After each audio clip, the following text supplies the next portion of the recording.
2009 డీలిమిటేషన్లో భాగంగా పినపాక నియోజకవర్గం ఏర్పాటైంది.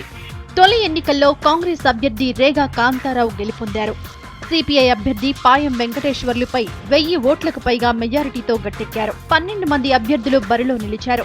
అందులో 6 ఇండిపెండెంట్ అభ్యర్థులు. ఓట్ల చీలికతో పాటు కాంగ్రెస్ సంక్షేమ పథకాలు, తన వ్యక్తిత్వం గత ఎన్నికల్లో రేగా కాంతారావుకు విజయాన్నందించాయి.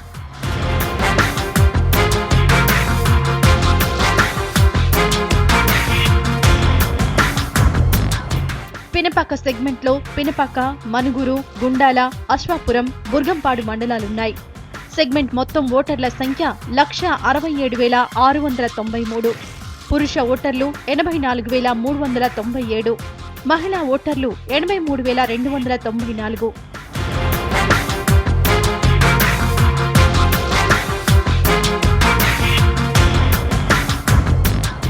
ఇప్పుడున్న పినపాక సెగ్మెంట్ 1962లో ఏర్పడిన బుర్గంపాడు శాసనసభ నియోజకవర్గంలో ఉండేది.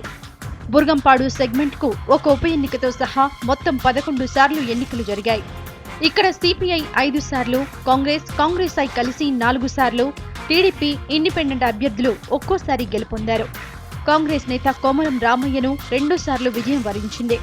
1967లో ఆయన ఎన్నిక చెల్లదని కోర్టు తీర్పు ఇవ్వడంతో మళ్లీ ఎన్నికలు నిర్వహించారు. ఆ తర్వాత ఆయన ఏకగ్రీవంగా ఎన్నికవడం విశేషం. సిపిఐ అభ్యర్థి కుంజ భిక్షం కూడా 2 సార్లు గెలిచారు. 1983లో ఇక్కడ గెలిచిన ఊకే అబ్బయ్య 1994లో ఇల్లందుకు మారి విజయం సాధించారు. 2009 డీలిమిటేషన్లో బుర్గంపాడు నియోజకవర్గం రద్దై పినపాక ఏర్పడింది.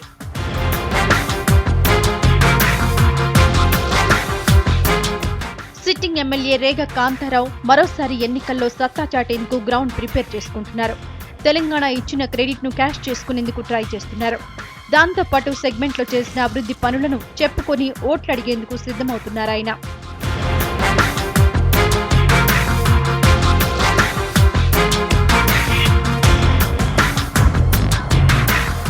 తన హయాంలోనే నాబార్డ్ నుంచి 4 కోట్ల నిధులు విడుదలయ్యాయని చెప్తున్నారు ఎమ్మెల్యే. 2 కోట్లతో అనంతారం బ్రిడ్జ్ నిర్మాణం, సమత్ బట్టుపల్లి వెంకటాపురం హైవే, గడ్డిగూడెం మల్లారం రోడ్ల కోసం సుమారు 3 కోట్లు ఖర్చు చేసినట్టు చెప్తున్నారు.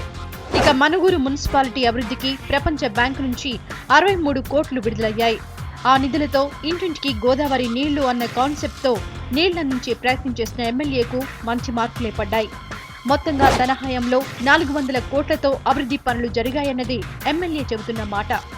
అన్నింటికీ మించి 40 ఏళ్లుగా పెండింగ్ లో ఉన్న పులుసు బంద ప్రాజెక్టులో కదలిక రావడం కాంతారావుకు కలిసొచ్చే అంశం. ఈ నియోజకవర్గంలోనే కాకుండా ఖమ్మం జిల్లాలోనే బాగా పూర్తిగా అభివృద్ధులు వెనుకబడినటువంటి మండలం గుండాల మండలంలో పూర్తిగా మారుమూల అటవిక ప్రాంతమైనటువంటి శెట్టిపల్లి లాంటి గ్రామాల్లో కూడా ఈరోజు 4.5 కోట్ల రూపాయలతోని బీటీ రహదారిని వేసినటువంటి చరిత్ర కాంగ్రెస్ పార్టీకి ఉంది.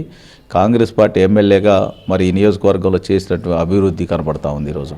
దాంతోపాటు ఈరోజు బూర్గంపాడు నుండి కుకునూరు వెళ్ళేటువంటి రహదారి 50 కోట్లతో పూర్తి చేయడం జరిగింది. 4 కోట్ల రూపాయలతో ఇరవెండి దగ్గర ఈరోజు డ్రింకింగ్ వాటర్ కోసం, సారపాక ప్రజల కోసం ఆ ప్రాజెక్టు నుండి డ్రింకింగ్ వాటర్ అందించడానికి ఈరోజు ముమ్మరంగా పనులు జరుగుతూ ఉంది. సెగ్మెంట్ లో అభివృద్ధి సంగతిలా ఉన్నా రేగా కాంతారావుపై ప్రజల్లో కాస్త వ్యతిరేకత ఉంది. ఎమ్మెల్యే అందుబాటులో ఉండరన్నది జనం విమర్శ. గిరిజనుడైన రేగా కాంతారావు పోలవరం ముంపు గ్రామాల గురించి అసెంబ్లీలో చర్చించకపోవడాన్ని తప్పుబడుతున్నారు ఓటర్లు. ఎస్సీ ఎస్టీ సబ్ ప్లాన్ అమల్లోకి వచ్చినా ఆదివాసీల సంక్షేమం కోసం నిధులు తేలేకపోయారన్న విమర్శ ఉంది. నియోజకవర్గంలోని రేగా కాంతారావు గారు వాస్తవానికి యువకుడు కాబట్టి మా అందరికీ అవకాశం ఇచ్చి మా అందరినీ కలుపుకపోతాడని చెప్పేసి మేము అనుకున్నాం. కానీ వారు అందుబాటులో లేకపోవడం చాలా శోచనీయకరమైన విషయం. ఇప్పటి వరకు కూడా మమ్మల్ని పట్టించుకోవడం అనేది గూడు అనేది మాకు తెలియదు. మాకు గూడు అనేది పట్టించుకోవడం అనేది రేగా కాంతారావు గారికి తెలియదు.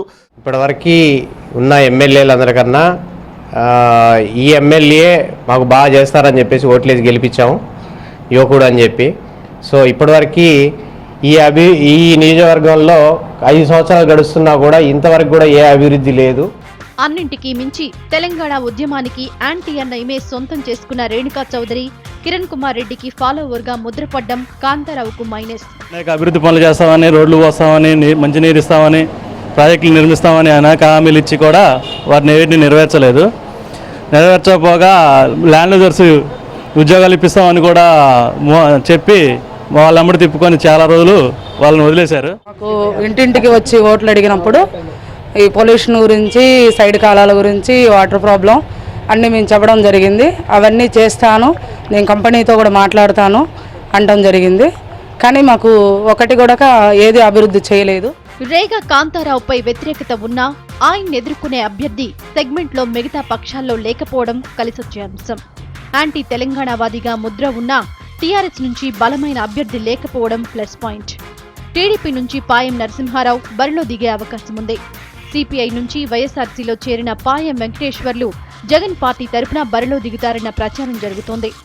ఇక ఉద్యమంలో పాల్గొని పీడీ యాక్ట్తో బాధితుడిగా మారిన శంకర్ నాయక్ టీఆర్ఎస్ నుంచి బరిలో దిగే అవకాశం ఉన్నట్టు తెలుస్తోంది. టీఆర్ఎస్ కు కామ్రేడ్లు మద్దతిస్తే శంకర్ నాయక్ కు గెలుపు అవకాశాలుంటాయంటున్నారు స్థానికులు.